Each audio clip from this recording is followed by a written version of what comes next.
você sabia que amanhã, dia 14 de junho, é o Dia Mundial do Doador de Sangue? Seja doador, é um gesto altruísta, de muito amor ao próximo e que salva muitas vidas. Porém, tem mitos, tem dúvidas ainda, né, que acabam afastando as pessoas da doação. E é por isso que a gente convidou ao programa de hoje o Dr. Daniel Nogueira, médico hematologista, para um bate-papo muito especial e bem esclarecedor sobre isso. Seja bem-vindo. Muito obrigado. Você tá bem? Tudo bom? Tudo jóia, fica à vontade, viu? Obrigado. Tá aí um assunto que muita gente ainda tem muitas dúvidas, né? Como é que faz? Deve ser difícil, deve ser demorado. Mas antes de falar o passo a passo, vamos explicar para o pessoal que está em casa por que é tão importante doar sangue. Primeiro eu quero agradecer o convite por estar aqui, gente que agradece. a vocês, para estar falando um pouco sobre um assunto tão importante, um tema como esse. A doação de sangue, ela é necessária porque a gente salva vidas. Né? A gente tem uma demanda muito alta em hospitais, acidentes, pessoas com sangramentos, hemorragias graves que comprometem, dão risco de vida, né? Risco de morte. E a doação de sangue é capaz de salvar essas vidas que dependem de sangue para viver. E é muito delicado quando a gente fala em números aqui no Brasil, né? Porque os estoques de banco de sangue, normalmente a gente ouve dizer que estão deficitários. Sempre, né? Estoques vazios, aí a gente ouve em rádio, em televisão, o pessoal fazendo esse chamamento para que as pessoas doem mais sangue. Quer dizer, sempre a gente está com um número aquém da necessidade, né? Inclusive no Brasil, tem um número, né, que seria ideal que a gente tivesse para cada, acho que 1.000 pessoas, 3 doando, e aqui no Brasil é 1,4, uma coisa assim, quer dizer, ainda é pouco. O que falta para a informação da importância do que você pontuou agora chegar nas pessoas, na sua opinião? Na verdade, muito da desinformação vem pelo medo que as pessoas têm de doar sangue, né? E isso acaba comprometendo o próprio processo das agências transfusionais, dos hospitais, de adquirirem, né, um abastecimento adequado com sangue. Tá. Então, muitas vezes é por desinformação e por medo, e as pessoas desconhecem e não sabem a real importância da doação. Desse gesto, a gente sabe, né? que existe um dado da OMS que recomenda que os países, em cada país, 1 a 3% da população seja doadora de sangue. Em alguns períodos aqui no Brasil a gente já chegou até 1,4%, então um pouco mais, como você falou, um pouco mais de 1%. Eu tô com o dado aqui, eu acabei me confundindo. No Brasil, apenas 14 a cada 1.000 habitantes, quer dizer, 1,4 doam sangue, né, de forma regular. E segundo a OMS, o percentual deveria ser de 3%, né, a cada 1.000 habitantes. Quer dizer, uma única doação pode salvar até 4 vidas, quer dizer, a gente está pulverizando esse bem, né, através desse gesto tão precioso, né, doutor? Lembrar que é um ato voluntário, altruísta e, como você falou mesmo, muito bem, uma doação de sangue, uma bolsa de sangue, a gente consegue obter 400 ml de sangue com uma só doação e através dessa bolsa a gente consegue produzir outros hemocomponentes ou hemoderivados, dentre eles o plasma, as plaquetas, os glóbulos vermelhos. 4 pessoas podem ser salvas com uma doação, uma única doação. É isso. Vocês dividem o sangue, é isso? Isso. Trocando em miúdos? Uma vez que a doação é feita, essa bolsa ela é fracionada em outros elementos e ela é direcionada para cada uma dessas necessidades, para cada uma dessas demandas. Entendi. Você disse que as pessoas normalmente podem ter medo, né? Onde mora esse medo? É medo da dor? É o medo de alguma contaminação? Porque é importante também deixar bem claro que o processo é muito seguro, né, doutor? É muito seguro, exatamente. Muitos têm medo da própria coleta. É uma agulha um pouco mais calibrosa. A quantidade, o volume de sangue que é retirado, as pessoas acreditam que vão perder o sangue. Se doarem. Vão tirar metade do meu sangue. O ser humano, nós temos de 5 a 6 litros de sangue e a gente só retira 450 ml com uma bolsa, né? Tá. Então, e o sangue ele é reposto imediatamente. Leva um tempo para que a gente tenha a recuperação completa desse sangue, mas de imediato, logo após a doação, o nosso corpo já começa a trabalhar para produzir mais. Porque a gente pode produzir isso, a gente produz o tempo todo, é isso? O tempo todo, não para. A produção é contínua. Entendi, então a gente não precisa ter medo. Precisa ter medo. Agora, vamos falar dos requisitos para ser um doador. Isso. O que a gente precisa ter ou ser? Isso é super importante. Então, para que uma pessoa esteja apta a doar sangue, ela precisa ter mais de 50 quilos, ter idade entre 16 e 69 anos, se for a primeira doação. Se a pessoa já tiver feito uma doação anteriormente, né, em algum outro momento, né, mas se ela nunca tiver feito uma doação de sangue, até 60 anos. Tem que estar em bom estado de saúde, em condições adequadas, o bem-estar físico, de saúde, né, de uma forma geral, não ter nenhuma doença, não estar com nenhuma infecção, nenhuma doença que possa comprometer o estado de saúde da pessoa com a doação. E tem alguns critérios, a gente tem uma lista de vários critérios, além disso, né, que definem se você não pode ou não pode doar sangue. Né? Tá. Mas os principais são esses, mais de 50 quilos, o fator idade pesa um pouco também, e as condições de saúde são os principais. Com relação à fator idade, a primeira doação de sangue não pode ser feita após os 60 anos, é isso? Mas se ela já é doadora regular, se ela já é doadora tendo regular, mais de 60 anos, tendo ela mais de pode 60 doar. anos, ela pode doar, isso. Por que essa limitação? Se a pessoa nunca doou, por que ela não pode começar depois dos 60? O que acontece com o Então, organismo? após a pessoa, após os 60 anos, a gente não sabe se há o risco de ocorrer algum problema durante a doação, por questões relacionadas à idade, né? Então, assim, a pressão cair demais, ou subir demais, ou ela passar mal, desmaio. Entendi. Isso pode acontecer. O fato do corpo não o estar fato do habituado corpo com não estar isso. habituado, ou de nunca ter a gente não saber exatamente o histórico que possa contraindicar naquele momento para aquela pessoa com mais de 60 anos. Né? Tá certo. Vamos Isso. falar então dos critérios de compatibilidade dos doadores e receptores. Tem uma aula na escola que eu adorava, né? Aquela história de quem pode doar, quem são os doadores universais, os receptores universais, né? E para quem vai esse sangue. A gente tem uma tabelinha? A gente tem? Vamos colocar aqui então no ar, olha lá. O A positivo, ele pode receber e doar para quem? Então ele pode receber de A positivo, de um A negativo, de um O positivo ou de um O negativo. De uma forma geral, a gente costuma falar, né? Quem é positivo, ele pode doar para outra pessoa que é positiva, né? Quando a gente fala de receber o sangue, de uma forma geral, o negativo, quem é negativo não pode receber de positivo, porque ele pode passar por um processo de sensibilização, de aloimunização e produzir anticorpos contra aquela bolsa. O positivo pode receber do negativo, Isso, mas o negativo não pode receber do positivo. Então o fator Isso. RH também é importante, Super né? importante, Que esse mais, esse menos que a gente está vendo aqui na frente, além do tipo sanguíneo, que são as letras. Porque aqui a gente fala de dois grupos, né? Aqui a gente está falando do grupo ABO e do grupo RH, que são os dois principais grupos sanguíneos, os dois principais grupos eritrocitários, que a gente chama. Né? E como está muito bem colocado aqui, né? Pode doar para o A positivo, pode doar para A positivo ou AB positivo, né? Tá, vamos ver o próximo. O A negativo. O A negativo, ele pode receber de outro A negativo ou do O negativo e pode doar para o A positivo, A negativo, AB positivo ou AB negativo. Próximo.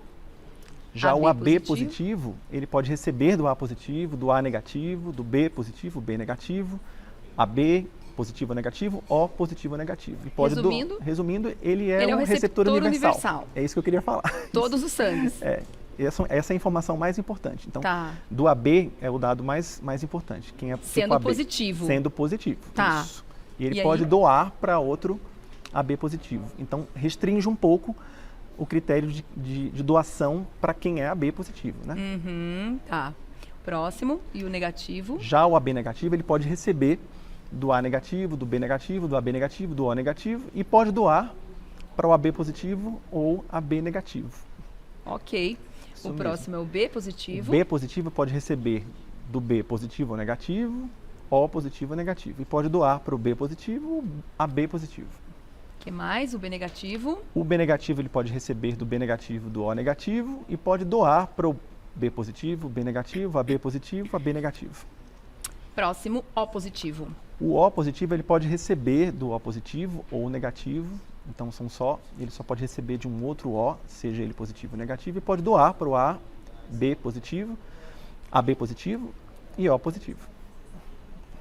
E o O negativo? E o O negativo ele pode receber de O negativo, mas ele pode doar Pra para todo todos mundo. os grupos sanguíneos, então a gente chama ele de doador universal. Tá, então o O negativo. O O então o O negativo. positivo não é o doador universal. Isso. Entendi, bacana. E é muito interessante que as pessoas saibam qual é o seu tipo sanguíneo. Muita gente não sabe, né? Muita gente não sabe mesmo, sabe? Então, assim, é importante você saber, até mesmo no próprio ato da doação ou em algum exame anterior que você pode fazer, as pessoas podem fazer essa coleta em um outro momento para já saberem qual o tipo sanguíneo, até porque eventualmente se precisar doar sangue para algum familiar ou algum conhecido, as campanhas aparecem quando a gente tem pessoas doentes, algum conhecido que precisa de sangue, se você já souber o seu tipo, você pode contribuir imediatamente, já sabendo que o seu tipo pode ser compatível com o daquela pessoa que precisa. Certo. Vamos explicar o caminho, então, para as pessoas? Quando elas se dispõem a ser uma doadora, o que elas têm que fazer?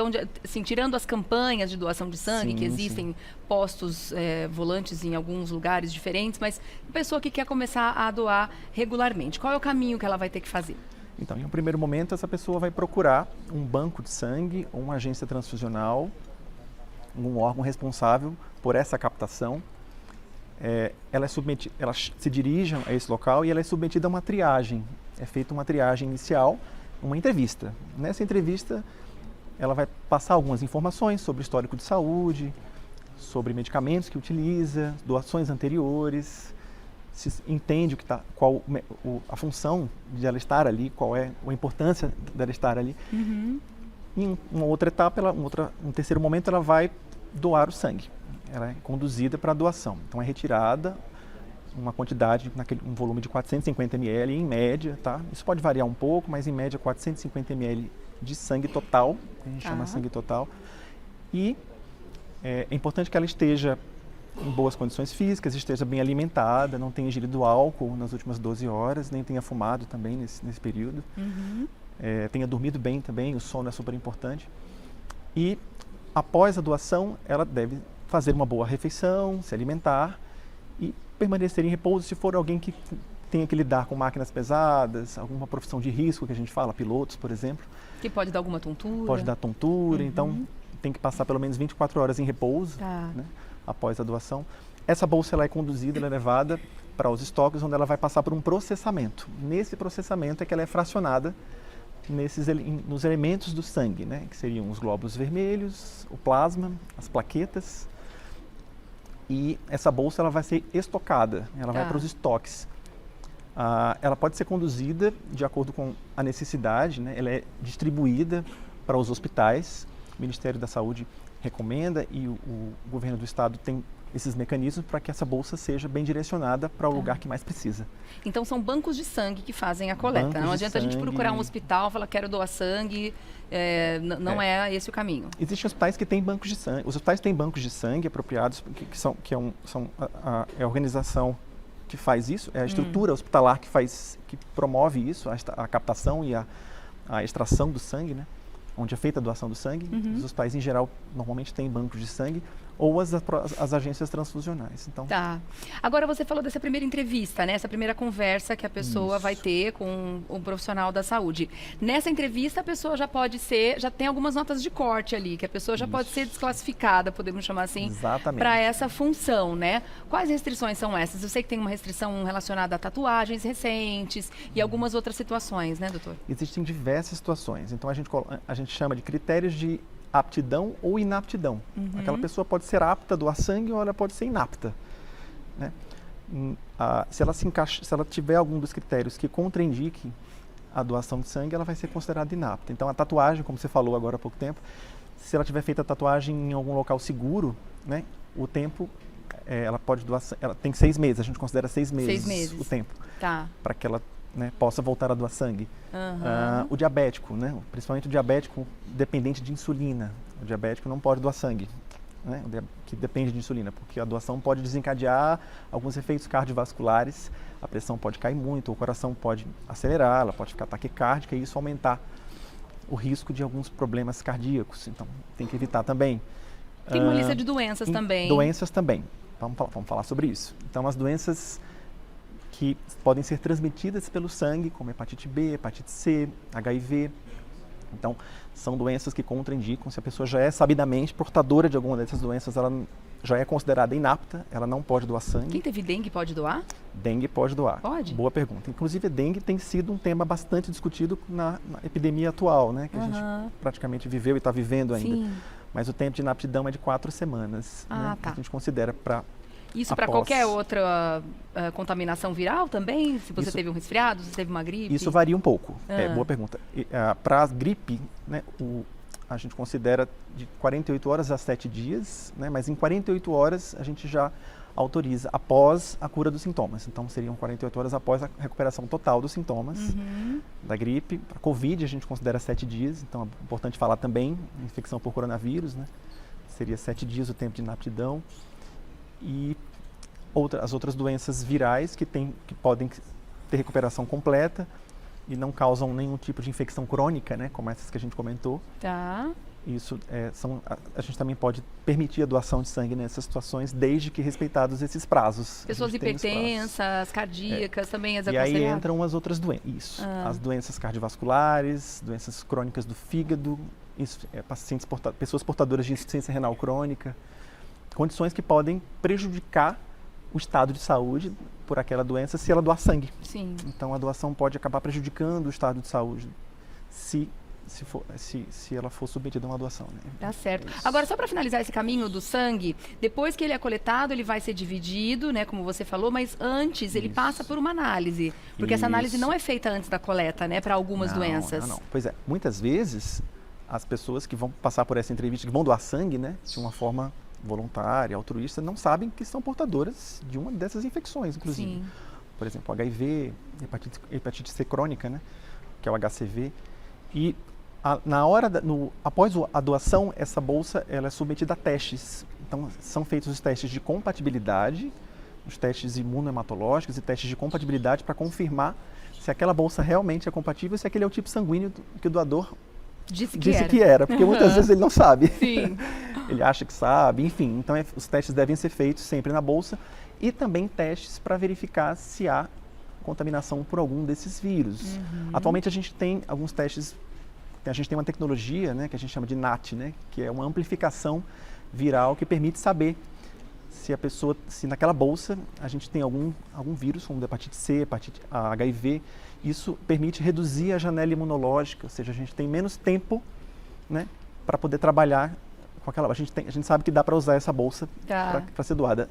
Antes do NAT, né, a gente não tinha isso. Os testes, a gente tinha que respeitar uma janela imunológica para entender a janela imune e demorava um pouco mais de tempo.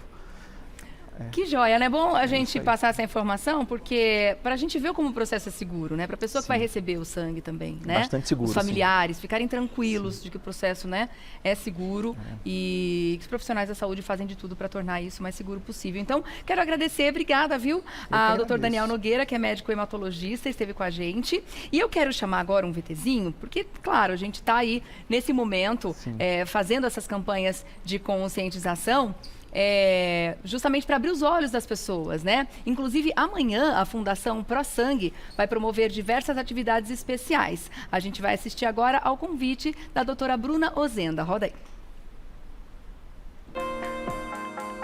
Olá, gente. Eu estou aqui na ProSangue e queria conversar com vocês sobre o Dia Mundial do Doador de Sangue. A partir do Dia Mundial do Doador de Sangue, o Ministério da Saúde adotou o mês de junho como Junho Vermelho. Então, a gente vai pegar essa data, dia 14 de junho, e fazer uma porção de atrações, uma série de atrações. Nós vamos ter palhaços, nós vamos ter Hello Kitty, nós vamos ter todo o nosso posto enfeitado para receber os doadores, não só o nosso posto, o posto clínicas, como o posto do Dante Pazanese, eles vão estar enfeitados. E eu queria aproveitar e convidar vocês a virem doar sangue. E agora falar um pouquinho sobre a nossa realidade. Nós estamos numa situação muito difícil com nossos estoques de sangue. Atualmente, nossos estoques eles estão em cerca de 40% do necessário. E se a gente for pensar nos tipos de sangue O positivo e O negativo, esses estão em 20%. Eu ia pedir para vocês entrarem no site da ProSangue e no site vocês podem fazer o agendamento. A gente trabalha de segunda a sábado. Então, qualquer dia desse vocês podem agendar. Eu deixo aqui, então, o meu convite para que vocês venham doar sangue e agradeço a todos vocês. Muito obrigada.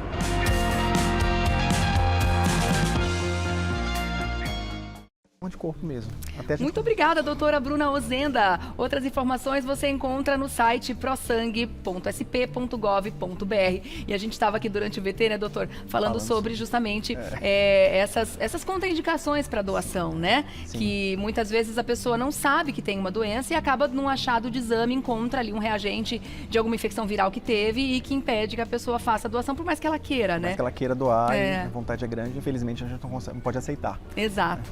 Mas você podendo, vá. Não Inclusive, deixe de doar. nessa campanha, que é uma campanha grandiosa, como a gente acabou de ver agora, faça isso, mas não só nas campanhas, seja um doador regular. A cada 3 meses a pessoa pode fazer a doação? Isso, a cada 3 meses, você pode ter até 4 doações por ano, né? No caso, para mulheres, e até 3, homens, e 3 vezes por ano para mulheres, né? Legal. Agora, é interessante falar, você falou na dengue, algo bem interessante, a gente viveu praticamente essa epidemia agora de dengue e houve um desabastecimento, né, dos bancos de sangue. A gente passou por dificuldades com isso porque as pessoas pararam de doar sangue por estarem com dengue. E isso diminuiu bastante essa demanda. Então, lembrar que a gente tem que tentar recuperar isso aí agora. Né? Vamos correr contra o tempo agora, né? Porque as pessoas precisam. Sim. Eu quero deixar também claro o Instagram aqui do Dr. Daniel, para você entrar em contato, começar a seguir, @daniel.emato.